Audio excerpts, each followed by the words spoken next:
हमें 1 महीने बाद हमारी हीरोइन दिखाई जाती है जो कि अपनी दोस्त को लेटर लिख रही थी। उसने लिखा था, मेरी प्यारी दोस्त मिसिस चेस्टर, मैं तो तुम्हें लेटर लिख पा रही हूँ, इस वजह से मैं बहुत ज़्यादा खुश हूँ। थैंकफुली यहाँ पर बार्टन में एक पोस्टमैन है जिसकी वजह से मैं तुम्हें लेटर लिख पाती हूँ। और उसकी दोस्त ने लेटर में लिखा हुआ था, तुमने सच में अपनी मॉम के खिलाफ बात की और तुम यहाँ से चली गई। रिशेल हावर्ड, तुम तो बेस्ट हो और मैं तो तुम्हें एक चार्मिंग जेंटलमैन से इंट्रोड्यूस करवाना चाहती हूँ। अगर तुम्हारे पास टाइम है तो फिर मुझे बताना। और मैंने सुना था ओटिस फैमिली में हर कोई बहुत ज़्यादा गॉर्जियस है, क्या ये सच है? तो तब हमारी हीरोइन इस लेटर में लिख रही थी, मुझे पता चला कि तुम मेरी लाइफ के बारे में बड़ी क्यूरियस हो, तो मैं तुम्हें बता दूं, बार्टन तो बहुत ज़्यादा नाइस है। शायद यहाँ पर बहुत ज़्यादा दौलत है ना, और ये फैमिली अपने सर्वेंट के साथ बहुत ज़्यादा जेनरस है। हालांकि मैं अपने कमरे में जब लेटर लिख रही हूँ ना, तब भी मैं ब्यूटीफुल रोज गार्डन को देख रही हूँ और अभी तक मैं मिस्टर ओटिस से नहीं मिली, लेकिन मैंने सुना है कि वो ज्यादा देर यहाँ रहते नहीं हैं। और मिसिस ओटिस तो बहुत ज़्यादा काइंड हैं, बाकी सर्वेंट्स भी बहुत ज़्यादा फ्रेंडली हैं और बच्चे थोड़े शरारती हैं लेकिन बहुत ज़्यादा प्यारे हैं। इसके अलावा बार्टन तो बड़ी फैसिनेटिंग जगह है। हालांकि ओटिस फैमिली का ट्यूटर वो भी बड़ा एलिगेंट इंसान है। जब मैं उससे पहली बार मिली थी ना, मैं तो सांस लेना भी भूल गई थी और मुझे लगता है कि मैं अच्छी जगह पे हायर हुई हूँ। लेकिन ये सारी की सारी बातें वो अपनी दोस्त को तसल्ली देने के लिए लेटर में लिख रही थी और तब वो स्माइल कर रही थी। और उसके अलावा उसने लिखा था, मुझे नहीं लगता कि मैं अगले साल तक तुमसे मिल पाऊंगी। मैं यहाँ पे बच्चों को छोड़कर नहीं जा सकती आफ्टर ऑल।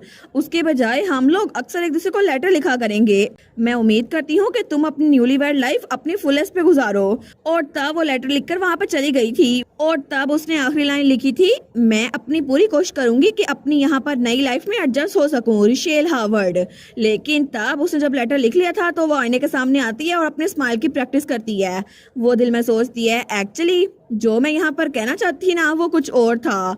और तब वो वहां से तैयार होकर अपने साथ वाले कमरे में जाती है जो कि बच्चों का कमरा था। तो वो कहती है, पैनी, नीरू, तो वहां पर बच्चे थे, लेकिन तब वो कहती है, ये तुम लोग की टीचर है। तो बच्चे भागते हुए उस तरफ आ रहे थे। तो हमारी हीरोइन दरवाजा खोलते हुए कहती है, क्या मैं अंदर आ सकती हूँ? लेकिन तभी बच्चे वहां से उछलते हैं उसकी तरफ आते हुए कहते हैं, टीचर। और तभी वो लोग तो बिल्कुल उस पर जंप ही कर देते हैं। तो हमारी हीरोइन और बच्चे तीनों नीचे गिर गए थे।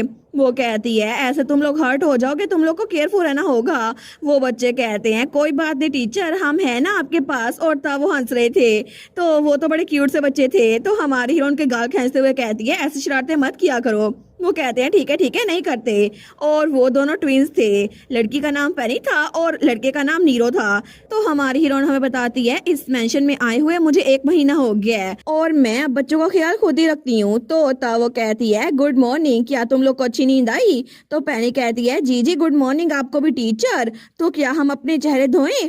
तो तब हमारी ओर सोचती है, ये लोग कितने क्यूट बच्चे हैं ना। और जब मैं इनसे पहली बार मिली थी मैं तो बिल्कुल शौक थी, तो बच्चे उसका हाथ पकड़ के लेके जा रहे थे। तो तब वो सोचती है, जब मैं बच्चों से पहली बार मिली थी तो मैंने उनकी मॉम मिसिस ओटिस से कहा था, आखिर बच्चों की कोई नैनी क्यों नहीं है? तो मिसिस ओटिस उसको देखकर भी अनजान बन रही थी। तो वो सोचती है, क्योंकि जब मैं पहली बार बच्चों से मिली थी तो वो बिल्कुल भी ओटिस फैमिली के बच्चे लग नहीं रहे थे, क्योंकि वो लोग मिट्टी में खेल रहे थे और उनके पास कोई मेड, सर्वेंट या नैनी थी ही नहीं। और ऐसा लगता है कि नोबल हाउस होल्ड के बच्चे कभी भी इतने मैसी नहीं रहते। लेकिन तब मिसिस ओटिस कहती है, एक नैनी? आखिर उन बच्चों को नैनी की क्या जरूरत? तो तब वो स्माइल करते हुए कह रही थी, वो कहती है, वैसे भी स्टार्ट से उनकी कोई नैनी थी नहीं। हमारी हीरोइन सोचती है, क्या? वो कहती है, आखिर ऐसे कैसे? लेकिन तभी वो आगे कुछ बोलते हुए रुक जाती है। वो सोचती है, इनकी माँ को फर्क नहीं पड़ता कि बच्चों के पास कोई नैनी नहीं है और ये खुद भी बच्चों के पास जाती नहीं है, तो बच्चों का ख्याल कौन रखता होगा? लेकिन तब वहां पे मेड खड़ी थी। वो कहती है, चाय तो बड़ी मजेदार लग रही है, क्या आपको ज्वाइन करना है मिस हावर्ड? तो हमारी कहती है, नहीं थैंक यू, मैं ठीक हूँ। तो वो दिल में सोचती है, मैं रूडनेस का कोई साइन वो शो नहीं कर सकती। लेकिन तब बच्चे प्रेजेंट में उसे कहते हैं, टीचर। तो हमारी हीरोइन उनके बाल पहुंच रही थी और तब नीरो और पैनी वो लोग बड़े शरारती थे। तो तब वो कहती है, ठीक है चलो ब्रेकफास्ट करते हैं। और तब वो कहती है, ठीक है मैं तुम लोग का खाना ले आई हूँ, आराम से बहुत सारा दूध पीना, ठीक है, इससे तुम लोग बड़े हो जाओगे। तो बच्चे कहते हैं, हमें मिल्क पसंद नहीं है, लेकिन वो तो बड़े शरारती थे। हमारी उन सोचती है, शायद पिछली गवर्नेंस वो इसीलिए क्विट कर गई क्योंकि बच्चे बहुत ज्यादा शरारती थे। लेकिन तब जब उसने बच्चों को नाश्ता दिया था तो पैनी कहती है, टीचर मुझे नहीं खाना, मेरा दिल नहीं कर रहा। तो नीरो भी कहता है बिल्कुल मेरा भी दिल नहीं कर रहा। हमारे उन कहती है लेकिन अगर तुम लोग नाश्ता नहीं करोगे तो तुम लोग के पास एनर्जी नहीं होगी ना बाद में खेलने के लिए। वो लोग कहते हैं नहीं नहीं हमें नहीं खाना। हमारे उन सोचती है बच्चों को मैं कैसे समझाऊं। वो कहती है ठीक है तो फिर तुम लोग का सारा नाश्ता मैं खा लेती हूँ, ठीक है तुम लोग को कुछ नहीं मिलेगा। ये कितना टेस्टी लग रहा है ना। तो नीरो कहता है बिल्कुल भी नहीं, ये टेस्टी बिल्कुल नहीं है। तो हमारी हीरोइन कहती है तुम लोग अपनी प्लेट साफ करने की रेस क्यों नहीं लगाते। तुम लोग को क्या लगता है कौन जीतेगा, पेनी या नीरू। तो वो कहती है बोरिंग टीचर, हमें नहीं खेलना। लेकिन हमारी हीरोइन तो हार चुकी थी। वो सोचती है ये लोग खाना क्यों नहीं खा रहे। और तब वो तो नीचे गिर गई थी, लेकिन तब उठते हुए सोचती है 9 बजने ही वाले हैं। और तभी वो घड़ी की तरफ देखती है। वो सोचती है ब्रेकफास्ट का टाइम 8 से लेकर 9 बजे तक है और मैं श्योर हूँ रूल्स में लिखा हुआ था कि खाने का टाइम दिन में 3 बार आता है और ये सिर्फ फिक्स लोकेशन पे खाना जा सकता है। इसके अलावा बाहर का खाना खाना बिल्कुल मना है और बाहर से खाना लाना बिल्कुल मना है। तो तब वो नाश्ते की चीजें उठा रही थी। वो सोचती है यहाँ पर यही तो कहा गया था, लेकिन वो बच्चे तो खेली जा रहे थे। वो सोचती है ये अनईजी फीलिंग ये जरूर किसी और बारे में होगी। तो तब वहां पर 11 बजे थे, लेकिन तभी पेनी कहती है टीचर पेनी को भूख लगी है और वो लोग ड्राइंग कर रहे थे। तो पेनी कहती है कि आप हमें कुछ स्नैक्स नहीं ला के दे सकते। तो नीरो उसका भाई कहता है मुझे भूख लगी है, मुझे भूख लगी है, मैं तो मरने वाला हूँ भूख से। तो हमारे सोचती है मुझे पता था ये लोग कहेंगे कि हमें भूख लगी है। तो पेनी कहती है अगर मैंने अभी स्नैक्स ना खाए ना तो मेरी टमीज वो तो हंगर की वजह से बैक से स्टिक हो जाएगी। और दोनों ही रोने लग गए थे। वो कहते हैं हमें खाना चाहिए। हमारे सोचती है लंच टाइम में अभी 1 घंटा पड़ा है। वो सोचती है रिशेल तुम्हें पैनिक नहीं करना, बच्चे ये तो झूठ मूठ कर रो रहे हैं। लेकिन तब उसके हाथ में कलर पेंसिल पकड़ी हुई थी। वो कहती है पैनी क्लॉक को चेक करो क्या टाइम हुआ है अभी। तो वो कहती है मुझे नहीं पता, मुझे टाइम देखना नहीं आता। तो हमारे उन कहती है पैनी को नहीं पता, नीरो को पता है। नीरो कहता है मुझे पता है 11 बजे हैं। वो कहती है अमेजिंग नीरू ये सही है, अब मैं तुम्हारे लिए एक स्टार बनाती हूँ तुम्हारी बुक में, ठीक है। वो कहता है ही। लेकिन तब वो तो खुश हो गया था। तो हमारे सोचती है क्या मैं इनको डिस्ट्रैक्ट करने में कामयाब हो गई। लेकिन तभी पैनी उठती है और नीरू के हाथ से वो बुक खींच लेती है और तभी वो उस बुक के टुकड़े टुकड़े करके फेंक रही थी।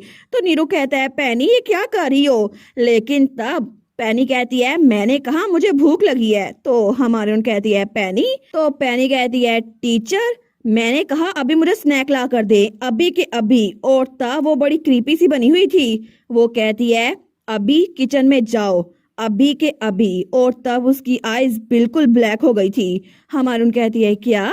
तो वो कहती है प्लीज क्या आप किचन में जाएंगी। लेकिन तब उसकी आवाज बहुत ज्यादा अजीब लग रही थी हमारी हीरोइन को, उसको तो पसीना आ रहा था। वो सोचती है अब सिर्फ एक ही चॉइस बची हुई है।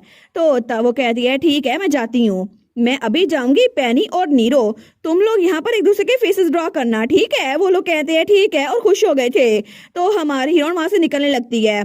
तो हमारी हीरोइन सोचती है वहां रूल्स में लिखा हुआ था किचन एक ऐसी जगह है जो सिर्फ हेड शेफ के लिए है और वहां पर हेड शेफ की अथॉरिटी एब्सोल्यूट है, कोई इसको डिफाइन नहीं कर सकता, किसी को भी किचन जाने की इजाजत नहीं है। वो सोचती है किचन, क्या मैं किचन जाऊं। लेकिन तभी वो दरवाजा बंद करती है और वो सोचती है नहीं मैं वहां पर नहीं जाऊंगी। लेकिन तब वो आगे बढ़ी थी। वो सोचती है मैंने उनसे कहा था मैं किचन जाऊंगी, लेकिन मैं उनके लिए ऐसा कुछ नहीं करने वाली। और तब वो हमें बताती है पिछले पूरे महीने से एक मोमेंट भी मैंने उन रूल्स को बिल्कुल नहीं भूला। कंटेंट ऑफ लेटर्स और वो सो कॉल्ड रूल्स मेरे दिमाग से कभी नहीं गए, क्योंकि जब बच्चे मुझे कहते हैं ना मुझे भूख लगी है टीचर प्लीज पैनी को किचन से फूड ला कर दें, या फिर जब वो दीवार के पास जाते हैं 5वें गार्डन में तो नीरू कहता है टीचर वहां जा खेलते हैं ना। वो सोचती है 5th गार्डन। वो कहती है नीरू हमें वहां पर नहीं खेलना। तो वो सोचती है बच्चे अक्सर मुझसे ऐसे ही बातें करते हैं जैसे उन रूल्स को तोड़ना हो। लेकिन फिर भी अब मुझे समझ आ रहा है जब भी मैं बच्चों से दोबारा इस बारे में बात करती हूँ तो उनको कुछ याद नहीं होता। वो लोग कहते हैं हमने तो ऐसा कुछ भी नहीं कहा था और उनकी याददाश्त से वो लम्हा गायब हो चुका होता है। लेकिन तब वो आगे बढ़ी थी। वो सोचती है बिल्कुल आज की तरह मैं बस दोपहर होने तक थोड़ा सा बाहर टहलूंगी और फिर वापस चली जाऊंगी। एक बार मैं वापस गई ना तो वो लोग मुझसे वैसे मिलेंगे जैसे कुछ हुआ ही नहीं है और जहां तक ये दिन पीसफुली गुजर सकेगा ना बस इतना काफी है।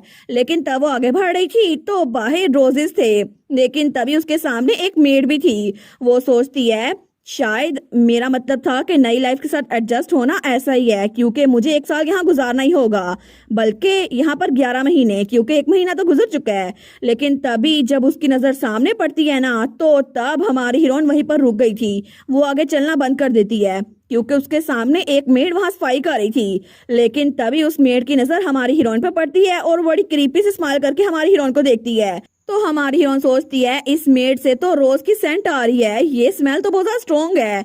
लेकिन तब वो सोचती है कोई बात नहीं, मुझे चलना होगा, ऐसे बिहेव करना होगा जैसे कुछ नहीं हुआ।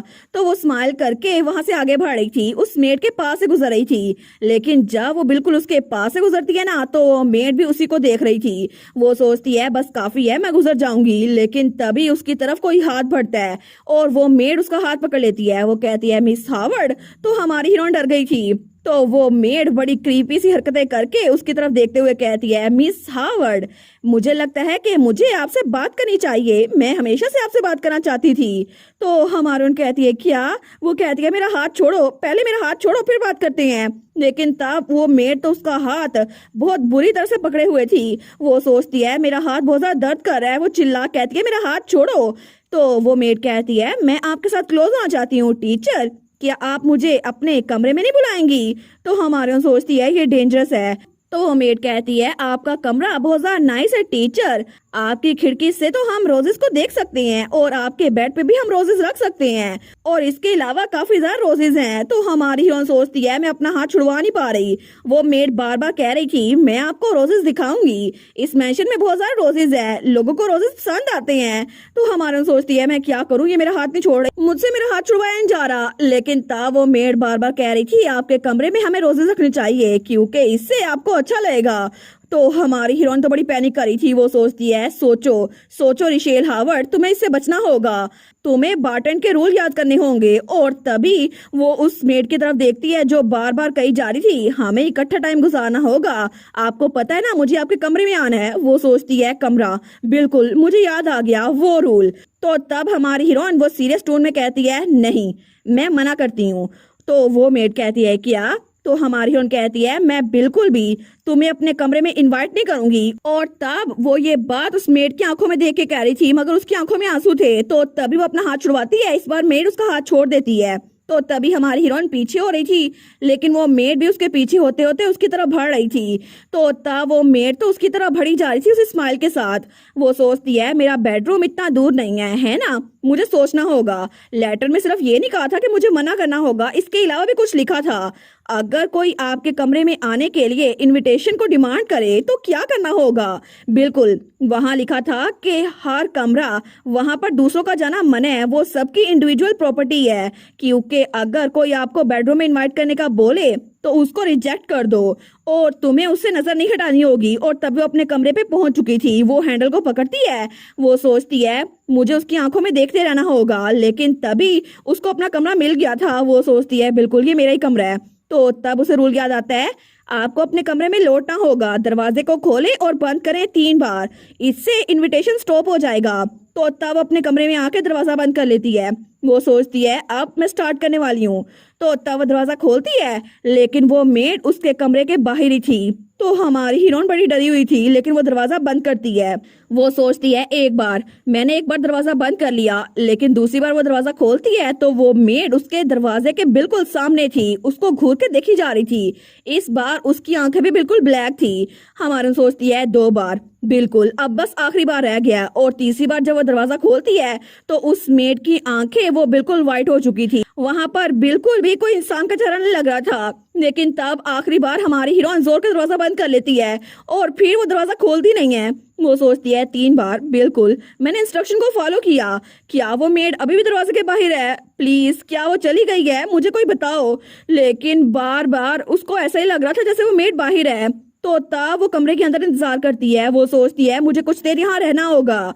और तकरीबन आधे घंटे बाद वो सोचती है क्या मैं दरवाजा खोल के देखूं। और जब वो थोड़ा सा दरवाजा खोलती है तो तभी बाहर कोई भी नहीं था। तो तब ये सब कुछ देखकर वो नीचे बैठ जाती है। उसकी टांगों में तो जान ही खत्म हो गई थी। वो सोचती है सच में वो चली गई। मुझे बहुत ज्यादा डर लग रहा था। बिल्कुल वो तो डरी हुई थी। तो वो सोचती है मुझे लगा था इस मेंशन में सिर्फ ट्विंस ही बार्टन के रूल्स को ब्रेक करने की कोशिश नहीं कर रहे। आज उस मेड ने मुझसे ये कहा। उसके अलावा एक और मेड ने मुझसे कहा था क्या आप किचन से स्नैक नहीं लेके आ सकती। और एक और मेड ने मुझसे कहा था वीकेंड पे मेरे साथ घूमने चलें। लेकिन मैंने उनको मना कर दिया था। फिर भी पहले किसी ने मेरा हाथ नहीं पकड़ा। लेकिन आजकल ये तो कुछ ज्यादा ही बढ़ता जा रहा है। मैं श्योर हूँ कि मैंने आज पहली बार इस मेड को ऐसे एक्ट करते हुए देखा है। फिर भी इट्स फाइन, कोई बात नहीं। मुझे पता है मैंने 1 महीना इस अजीब से मैंशन में गुजार लिया है। लेकिन ये सारे सर्वेंट्स मेरे सामने ऐसे बिहेव नहीं करते थे जैसे आज इस मेड ने किया है। फिर भी मुझे पता चल गया है कि उस लेटर के कंटेंट बिल्कुल भी जोक नहीं थे। वो रूल्स मुझे फॉलो करने पड़ेंगे। जहां पर आगे लिखा था आपको ऐसे प्रिटेंड करना होगा जैसे आपने कुछ नहीं सुना और कुछ नहीं देखा। वो सोचती है मैं इसको बर्दाश्त कर सकती हूँ। बिल्कुल मैं इसको बर्दाश्त कर सकती हूँ। और तभी वो खड़ी होने लगती है। वो सोचती है 1 साल इतना भी लंबा टाइम नहीं है। मैं इसको बर्दाश्त करके रहूंगी। अगर मुझे जिंदा रहना है तो मैं इसको बर्दाश्त करके रहूंगी। और इसी के साथ ये वाला पार्ट यहीं पर ख़त्म। तो आप लोग बताइएगा आप लोग को ये पार्ट कैसा लगा। और वीडियो को लाइक और चैनल को सब्सक्राइब लाजमी कीजिएगा। बाकी वीडियोस का लिंक भी स्क्रीन पर नज़र आ रहा होगा तो काइंडली उनको भी चेकआउट कर ले। और thank you so much for watching my videos. Stay safe, bye bye.